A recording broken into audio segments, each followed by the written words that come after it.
Yepez, and this is your BMB coronavirus report for Thursday, May 7th. And today is the 39th day of school that we've missed since we began following the stay-at-home order. Yesterday in Albany, Governor Cuomo spent some time explaining where the new cases of coronavirus are coming from. Surprisingly, many of the new cases are from people who are sheltering in place. Were they working? No. They were retired or they were unemployed. Only 17% working. So that says they're not working, they're not traveling, they're predominantly downstate, predominantly minority, predominantly older, predominantly non-essential employees, and that's important. We were thinking that maybe we were going to find a higher percentage of essential employees who were getting sick because they were going to work, that these may be nurses, doctors, transit workers. That's not the case. And they were predominantly at home. So now that's only 3 days. That's just about 100 hospitals, 1,000 people. But it reinforces what we've been saying, which is much of this comes down to what you do to protect yourself. Closer to home, we have more from BMB News Director Casey Fahrer's interview with Superintendent Mr. DeTommaso and Assistant Superintendent Mr. Harrington about the importance of last week's Commitment Day parades for the class of 2020. They were unreal. We have gotten emails from staff and parents and kids who were so appreciative to have that celebration.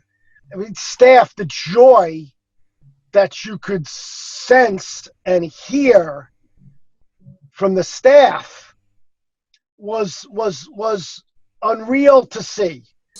And I'll tell you, one of the person who was most excited was Mr. DeTommaso. So he's calling me on the phone, and he's like, "You got to see this fire trucks, his flags, is it?" Honestly, and we both were like kids, watching from a distance. Across, and I'm watching, the teachers and the kid, and it's just like, that's it. That's what it's about, and like, we were so happy that kids felt like it was a really good day, and that they went into the weekend, after honestly hearing some pretty devastating news from the governor that morning, being able to spend the afternoon in that light, in the parade, and getting that interaction was really, really important. B&B will have more throughout the week from Casey's interview with Mr. DeTommaso and Mr. Harrington. You can also look back at previous episodes of the Daily Report for their thoughts on next school year and graduation this year. Now B&B Spencer Mattis takes a look at the role essential workers are playing across the country. Despite the coronavirus rampaging throughout the world, society has remained intact thanks to the tireless efforts of essential workers. However, these workers' efforts to keep us safe begs the question, are we doing enough to protect them? A majority of essential workers consist of fast food employees, social workers, cleaners, transit workers, home health aides, and medical staff on the front lines. All of these workers have two things in common. They are risking the health of themselves and their families, and most of the time, they are not compensated well enough. While many people scramble to purchase rapidly disappearing goods at grocery stores, essential workers have to interact with customers complaining about a dearth of items. These laborers are highly susceptible to COVID-19 due to their incessant exposure to large and sometimes unruly crowds. Caregivers for those with mental illnesses have to console those who are overwhelmed with anxiety during these unprecedented circumstances while being overwhelmed themselves with patience and stress. Dozens of transit workers, janitors, and healthcare workers have died while working to keep the streets and the people on them safe. Some essential workers feel like sacrificial lambs that have to put themselves and their families at risk to benefit the general public. However, there is seemingly no escape route for these workers to take, despite the fact that unemployment compensation is better than what a majority of these laborers are receiving. Unemployment systems across the country have been jammed. Taking a temporary reprieve from the front lines could only lead to less income for those who desperately need it. Some of you at home may be wondering, what can I do to help? The world is essentially shut down and we have to stay 6 feet apart from everyone. What is there to do? While we are all physically separated at the moment, here's what we can do to unite as a society.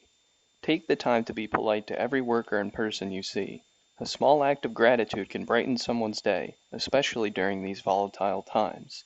And when this pandemic is over, take the time to fully appreciate the sacrifice of all the workers that have kept society functioning. After all, even when there is no international pandemic, these people will still be an essential part of the world. For BMB, I'm Spencer Mattis. Thanks, Spencer. Let's check in with our B&B reporters to find out what's going on in their neighborhoods. Hi, I'm Erin Austein reporting for BMB from Bliss Place. As you might have recently heard, all schools in New York State are closed for the remainder of the school year. I'm sure that can be a little upsetting for some. I know it is for me. The fact that some of us may not see each other until September, I'm sure that can be upsetting too. I know for me, I won't be able to see some of my friends until September, which is really upsetting for me. I know that for some of us, we like to be especially lazy. It's okay, I am too. A good way to stay motivated for the rest of the school year is to keep on top of your schoolwork and keep regularly checking your Google Classroom for any updates or assignments from teachers. As for me, I'll do that and at least try to stay motivated through these unprecedented times with the help of family and friends. As for summer plans, I don't think that is entirely down the tube yet. Though camps may have to close this year, I know families may still be going on vacations, but nowhere too far. My thoughts on us returning in September are that we can all hopefully see each other healthy and happy. I do think that things can go back to normal for school, but it will take a little bit of time to get things back to the way they exactly were before the pandemic. From Bliss Place for B&B, I'm Erin Austein. I'm Olivia from Orchard Street, and I'm so bored. I'm upset school is canceled, and I miss some of my friends. I'm trying to keep up with my schoolwork, but it's hard. I hope everyone is finding ways to stay busy. I keep drawing all over my white shoes, and I don't have any white ones left. I really don't think we appreciated school as much as we should have, because it didn't suck as much as we thought. I hope we can go back in September, but I don't know, and I hope everyone is healthy and safe and doing well. From Orchard Street, I'm Olivia. It is now week 8 of the coronavirus pandemic, and school has unfortunately been shut down for the rest of the year. Not only that, but coronavirus has started to affect a lot of kids' summer plans. Camps and beaches will all probably be canceled or shut down due to this virus if it continues. I just hope that in time we can find a vaccine for this and get rid of it as soon as possible. Because, weirdly, I miss school. I miss seeing my friends. And, of course, during the summer, I'd love to go to the beach. I would love to just go out, do whatever, enjoy myself, enjoy the sun, without having to wear a mask and gloves. So I just really hope that we're able to move past this pandemic as soon as possible and find a cure or something for it. From Ray Place for B&B, I'm Ryan Erickson. Thanks, guys. So that will do it for another episode of the B&B Daily Report. Be sure to tune in to B&B tomorrow night, Friday, May 8th, for game night number 2. Don't miss a minute of the action and the fun when Ava and Luke return along with contestants representing each building in the district. Be sure to subscribe to B&B to get the latest on all that's going on around the district during this difficult time. To the members of our family and of our community who are struggling today, know that you're not alone. For B&B, I'm Lily Yepez.